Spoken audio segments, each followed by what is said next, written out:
Careful you don't bump that. I don't think Maruchka is feeling very well. Why? She ate some cat food and part of a sardine, and then she threw up on the floor. Yeah, I would throw up too if I ate cat food and a sardine. She's sleeping now. That's all she does, eats and sleeps. She's a pillow that eats. Poor Maruchka.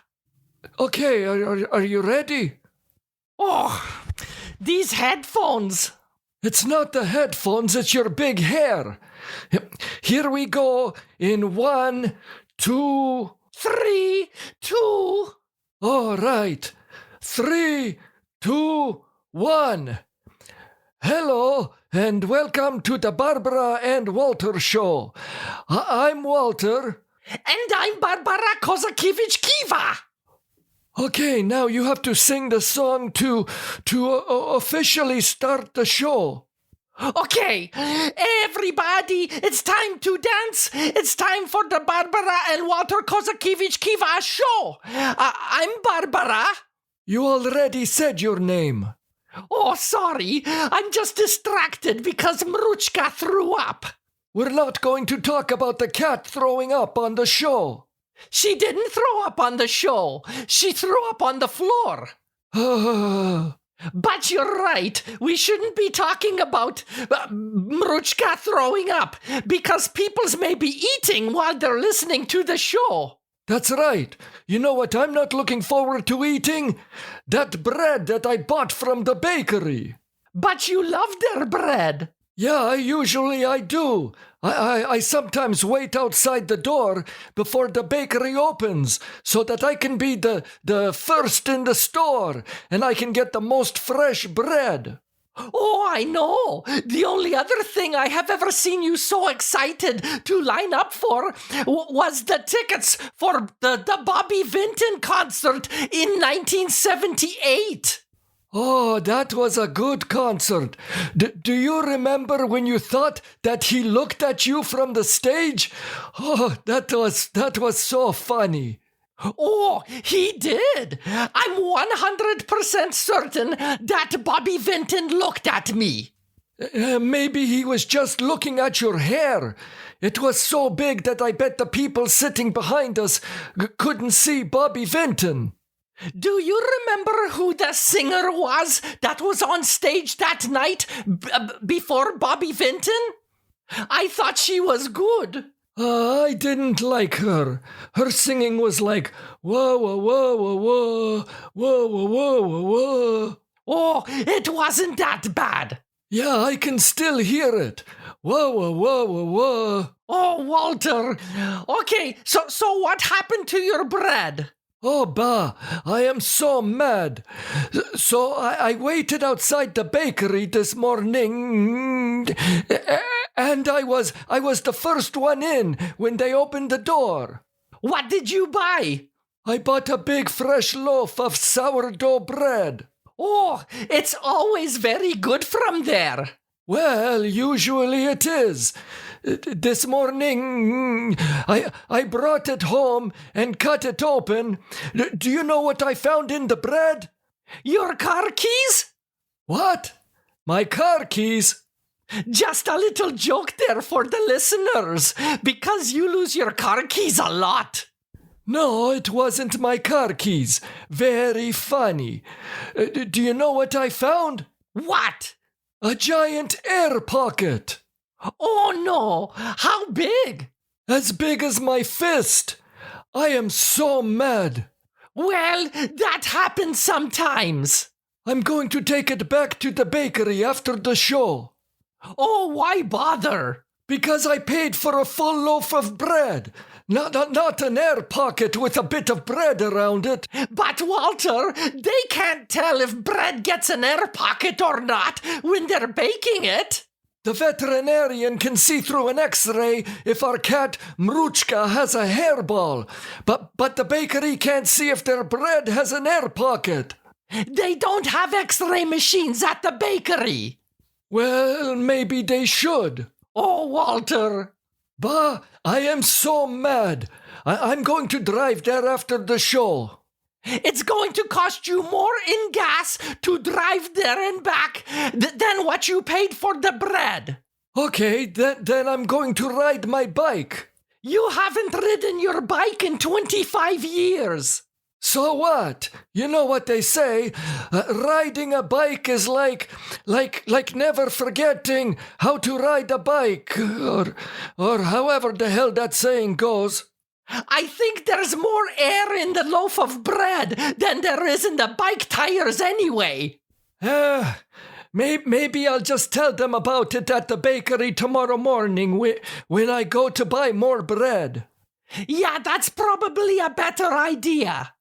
Oh, that made me so mad. Oh, do you know who died? What? Do you know who died? No, who died? Do you remember Mrs. Wakeman, who lived down the street? Not really. Do you remember her sister? No. Well, her sister had a neighbor. I don't know who that is. Well, the neighbor's brother died. So, Mrs. Wakeman's sister's neighbor's brother died. Yeah. Why are you telling me that? That means nothing to me. Yeah, the funeral is tomorrow. Amazing. I think we should go to it. Why should we go to a funeral for someone that we don't know or didn't know? To show our support. Our support for who? Yeah, for Mrs. Wakeman's sister. I told you that I don't know her sister, and I vaguely remember Mrs. Wakeman. And I sure as hell don't know Mrs. Wakeman's sister's neighbor. His name is Tony. Why do you do this to me every week? What are you talking about? Every week you tell me about someone who died, and 9 times out of 10, I have no idea who the hell the person is. Well, you remember when I told you about Mrs. DeFilippo? Yeah, I think so. She died, right? No, her gardener's grandmother died. See? That means nothing to me. Well, it should. Somebody died. I understand that somebody died and that's sad. But when I have no connection to the person or don't even know the person, how can I mourn for the person? And why would I go to that person's funeral? Well, the sandwiches are always good. Well, that's true. Actually, I'm getting a little hungry. Would you like me to make you a snack? What do we have? I can heat up some goulash. You can have goulash and some bread. You mean goulash and an air pocket? Oh, the bread again. It made me so mad, Ba. What's done is done. Would you like some sausage and cheese cut up on a plate with toothpicks? Sure, maybe. Why toothpicks? Can't I just use my fingers? Yes, you can. But sometimes it's good to have toothpicks to pick up the food because afterwards you can use the toothpicks to clean your teeth. Oh, you're so smart. Yeah. Sure, maybe I'll have some sausage and cheese with the toothpicks. Do you want me to go make it now?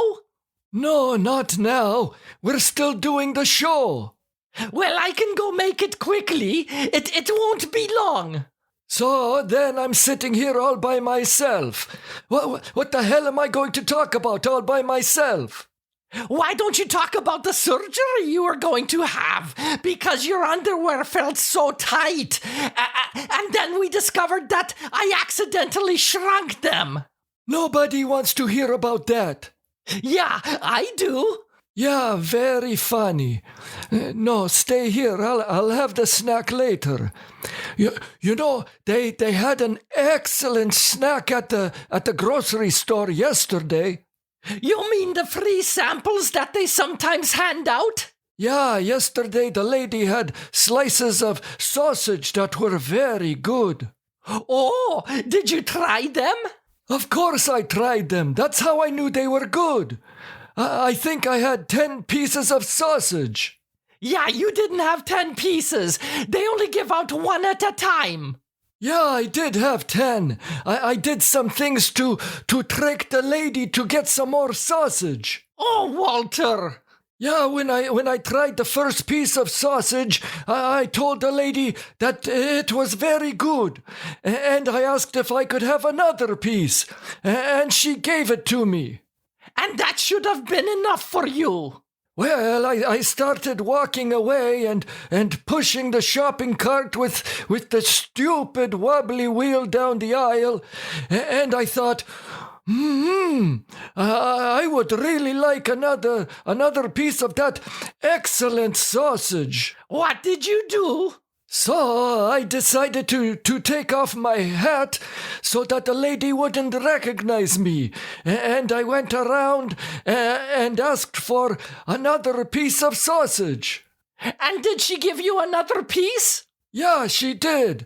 So I went down the aisle with the stupid wobbly wheel down the aisle, and I thought that was so easy that I should try to get another piece of sausage. Oh, Walter. So this time I put on my sunglasses and pretended that I couldn't see very well. Why, Walter?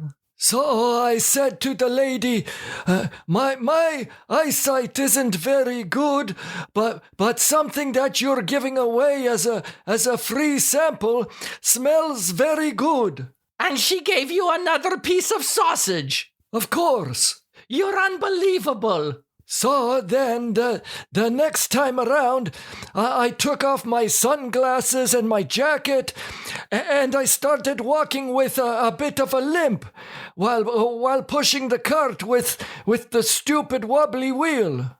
You're an idiot. Oh, and I also changed my voice. I said, "Hello, are you giving something away for free here?" I can never be seen in that grocery store with you again. And when she gave me a piece of sausage this time, she looked at me a little weird, as if she recognized me. Walter, I bet that you are not fooling her at all. I bet she knew that it was you every time. Oh no, I swear, I tricked her every time. Yeah, you tricked her. You're a real David Copperhead. So, by the time it came to getting the number 10 piece of sausage, I was running out of ideas. So, I took off my shirt and my pants. Walter! Just kidding. Little joke there. That's not funny. Yeah, you should have seen your face when I said that I took off my shirt and my pants. That was priceless. Not funny. And then I put my shoes on my head. Yeah, sure. So did you buy some of the sausage? No, I didn't. Why not? I was too full. I didn't want any more sausage. But what if I wanted to try it? I will lend you my sunglasses and my hat. You can probably go there tomorrow and trick the lady 10 times. Yeah, I'll make sure that I get the shopping cart with the wobbly wheel too. Oh, I hear the garbage truck. I have to go give them their beer. You can't do it now. We're doing the show. I'll be 1 minute. I'll be right back. But what am I supposed to do? Just talk about something. I'll be right back. Oh, so hi. I'm Barbara. So Walter just went to give the garbage guys beer. He buys gifts for lots of people who do things for us.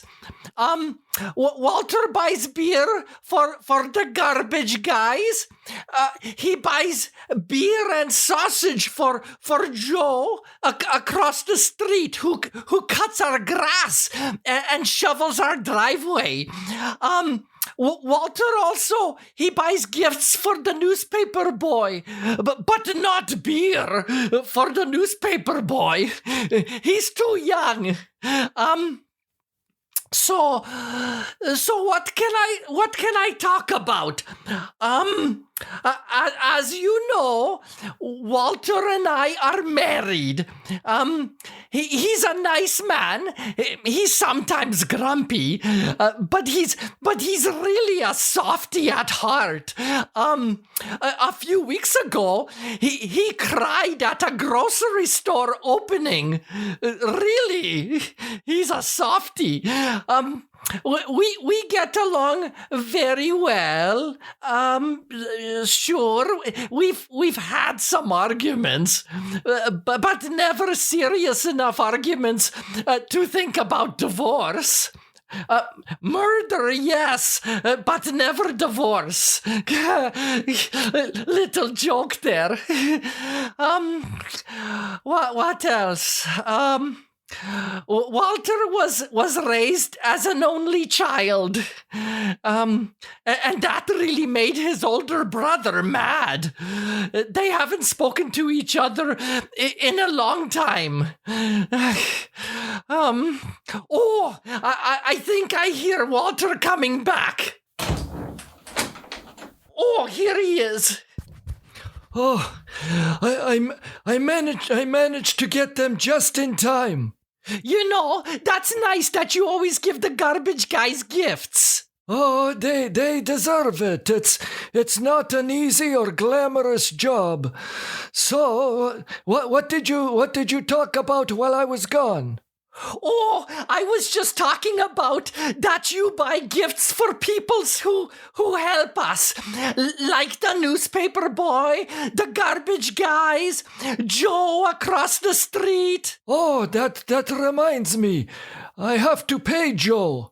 I also need him to come over with his ladder. Why do you want him to bring the ladder? Do you finally want him to get the frisbee that Richard threw up on the roof 15 years ago?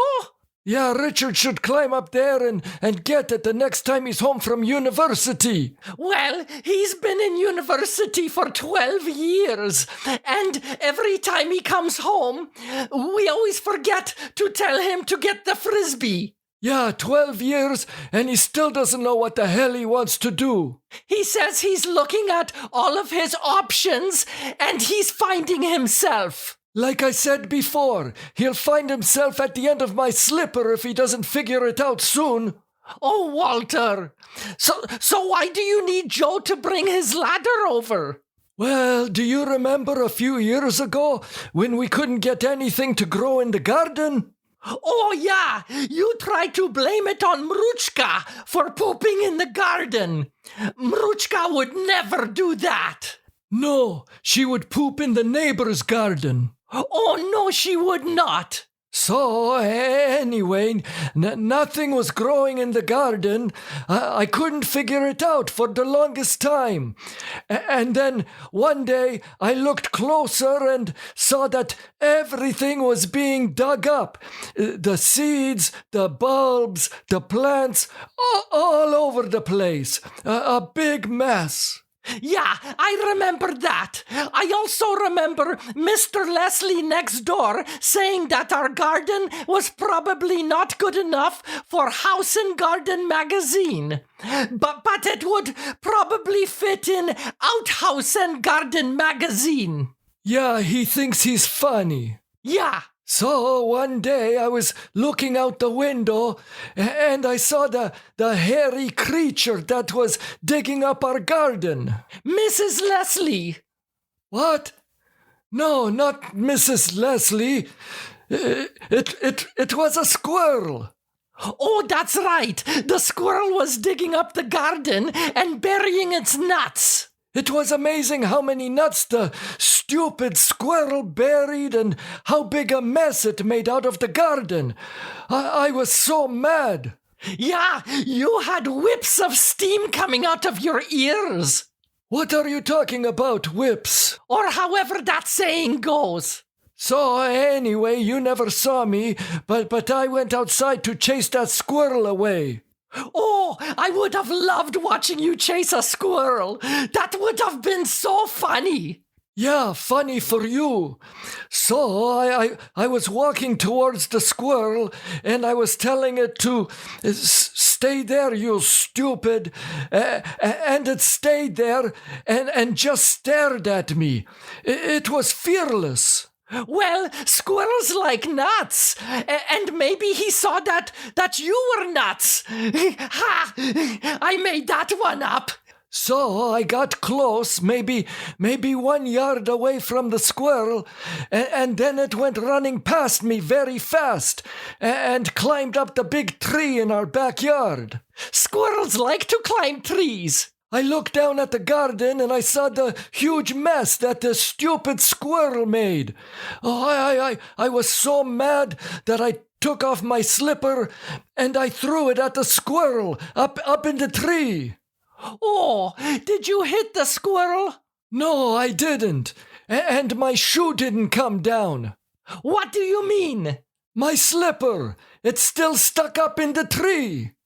So your slipper has been up in the tree for the past couple of years? Yeah.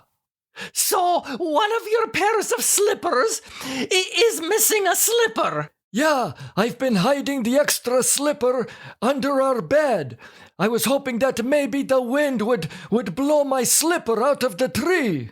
I bet the squirrel was using your slipper as a bed up in the tree.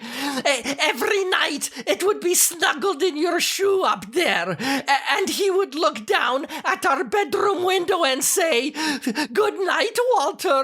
Thank you for the cozy slipper." Yeah, very funny. So that's why you need Joe to bring the ladder? So that he can get your slipper out of the tree? That's right. That slipper has gone through so much rain and wind and snow in the past couple of years that it's probably useless. You should probably just get the other one from under the bed and throw it up in the tree as well. Yeah, sure. I'll throw one of your slippers up there. Don't you dare. So, we have time to read maybe 2 messages that were sent to us. Caitlin from Wichita, Kansas. Wichita, I like saying that. Caitlin from Wichita writes, "I think your podcast is funny." Again, what is a podcast? We should maybe look for it on the internet on Richard's computer after the show. Yeah. She also writes, "Dear Barbara and Walter, I like your cat's name, Mruchka. Could you please tell me how to properly spell her name?" Well, I can tell you, Caitlin, that it's not the way that you spelled it. Do you want to read the next one? Yeah, Jeff in Vancouver, British Columbia writes, "Barbara, you have such a beautiful voice that it is very easy to listen to.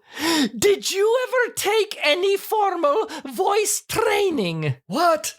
What the hell is that guy talking about?